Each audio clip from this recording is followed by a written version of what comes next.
जय हिंद। देखिए, आज हम लोग फिजिक्स के मानव नेत्र और रंग बिरंगे सरसार में का जो एक न्यूमेरिकल प्रॉब्लम है, जिसमें अल्पतम विचलन कोण और अपवर्तनांक के बीच संबंध दर्शाया गया है, ऐसे न्यूमेरिकल को हम लोग सॉल्व करते हैं। ये बहुत इंपॉर्टेंट क्वेश्चन है, बोर्ड की परीक्षाओं में अक्सर पूछा जाता है और आपके इस बार होने वाली साइंस की परीक्षा में भी ये पूछा जा सकता है।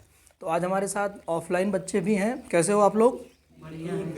चलिए, तो हम आज स्टार्ट करते हैं। इसको समझते हैं कि किस तरीके से हम अल्पतम विचलन कोण और अपवर्तनांक के बीच जो संबंध है और उसमें अल्पतम विचलन कोण कैसे निकालेंगे। ठीक है, तो इसके लिए बेसिकली एक फार्मूला हमको बताया गया है, उस फार्मूले को समझते हैं। पहले देखिए क्या क्या चीज़ दिया गया है, उसको हम लोग लिखते हैं। न्यूमेरिकल प्रॉब्लम जब भी हम लोग सॉल्व करते हैं तो पहले ये देखते हैं कि क्या क्या चीज़ दिया गया है। देखिए, कह रहा है कि यदि 1.5 अपवर्तनांक, माने अगर आप ध्यान दें तो अपवर्तनांक की वैल्यू दे ही दी गई है, सही है ना। अपवर्तनांक की वैल्यू दी गई है। अपवर्तनांक को किससे लिखते हैं?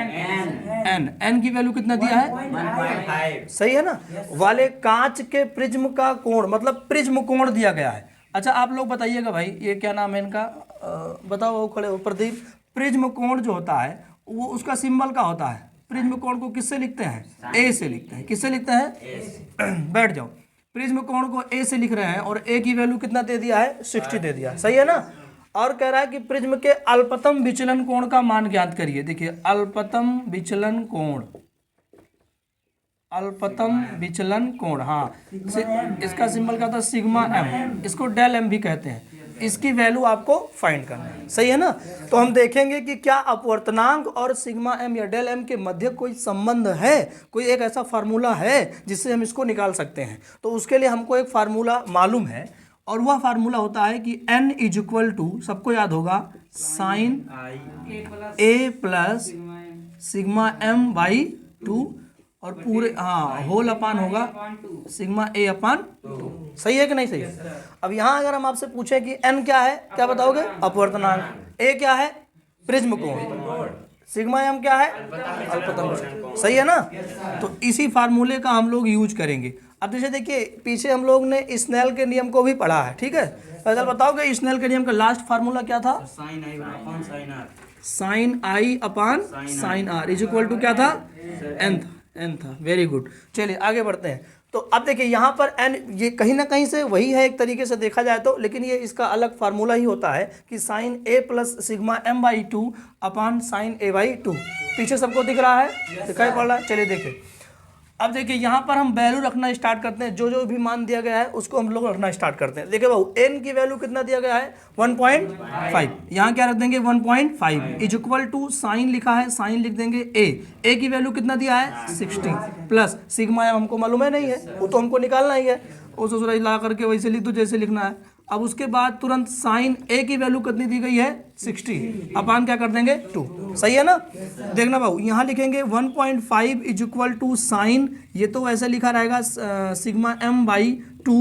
अच्छा, ये बताओ, साइन 60/2 लिखा है, 60 अपान 2 है, काट देंगे ससुरा, कितना हो जाएगा? 30 होगा। कितना हो जाएगा? तो लिख देंगे साइन 30। समझ में आ रहा है? अब देखिए, यहाँ आप लोग सारे जानते होंगे, मैथ वाले ही बैठे हो, साइन 30 की वैल्यू 1/2 होती है। जानते हो सब लोग? साइन 30 की वैल्यू कितनी होगी? 1/2। तो देखिए यहाँ लिखेंगे 1.5 is equal to sine 60 plus sigma M by 2 और यहाँ लिख सकते हैं 1/2। अब देखिएगा बाबू, अगर ये देखिए 1/2 इसमें भाग ही तो कर रहा है, 1/2 से इसको डिवाइड कर रहे हैं, इस ससुरा इधर चला जाएगा तो क्या हो जाएगा? गुणा कर लेगा। जो चीज़ इधर भाग कर रही है उधर जाएगा तो यहाँ लिखेंगे 1.5 into 1/2 is equal to sine 60 plus sigma M by 2। सही है? किसी कोई दिक्कत समझने में? नहीं। अब देखना भैया, यहाँ 1.5/2 लिखा हुआ है। अगर आप कहें तो इसको हम काट दें। देखिए, 2 1 जा 2 और इसको काटेंगे तो 2 7 जा 14 होता है और 1 बचा तो 10 हो जाएगा, तो 2 5 जा 10। इट मीन्स आ जाएगा 0.75 is equal to sine 60 plus sigma M by 2। सबको समझ आ रहा है? इसे कोई दिक्कत तो नहीं है? चलिए आगे बढ़ते हैं। तो 0.75 की वैल्यू क्वेश्चन में दी गई है। देखिए, अगर हमें कहीं जरूरत पड़ती 0.75 की वैल्यू तो क्या रखते हैं हम लोग?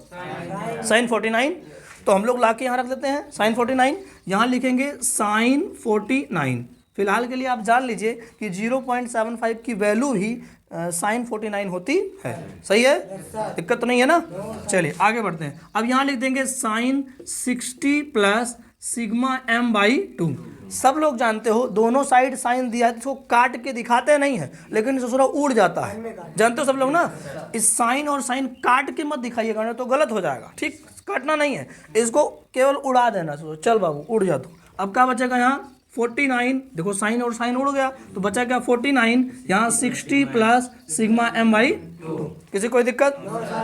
ये 2 इधर भाग कर रहा है, इधर ही जाएगा तो क्या करेगा, गुणा करेगा। सही है, पीछे वालों को दिख रहा सबको? चलिए देखिए, तो हो जाएगा 49 into 2 is equal to 60 plus sigma m।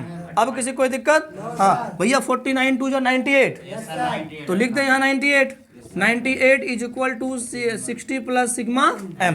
ये बताओ भाऊ 60 इधर प्लस में है ना, इधर ही आएगा तो यहाँ लिख सकते हैं कि 98 माइनस 60 इज इक्वल टू कितना आ जाएगा, सिग्मा m ना। हाँ 98 में से 60 घटेगा कितना आ जाएगा, तो सिग्मा m की वैल्यू कितनी आ गई, 38 अंश। और सिग्मा m है क्या बाबू, अल्पतम विचलन कोण। हमको ज्ञात क्या करना था, तो मतलब इस फार्मूले के सहायता से अल्पतम विचलन कोण की वैल्यू कितनी आ गई, 38 अंश। सही है, किसी कोई दिक्कत समझने में, किसी कोई समस्या तो नहीं है। देखिए पेपर बहुत आसान आएगा, बहुत ढंग से पेपर को लिखिएगा सब लोग। अभी 4 तारीख की जो परीक्षा है, मैं उम्मीद करता हूं कि साइंस का पेपर आपका सबसे अच्छे से होगा। देखिए चैलेंज जरूर है आपके साथ, ये जो न्यूमेरिकल प्रॉब्लम आते हैं ये आप लोगों के लिए चैलेंज होता है। डरते हो सब लोग, डरते हो ना? अब तो नहीं डर लग रहा है, हो जाएगा सबका, किसी कोई दिक्कत?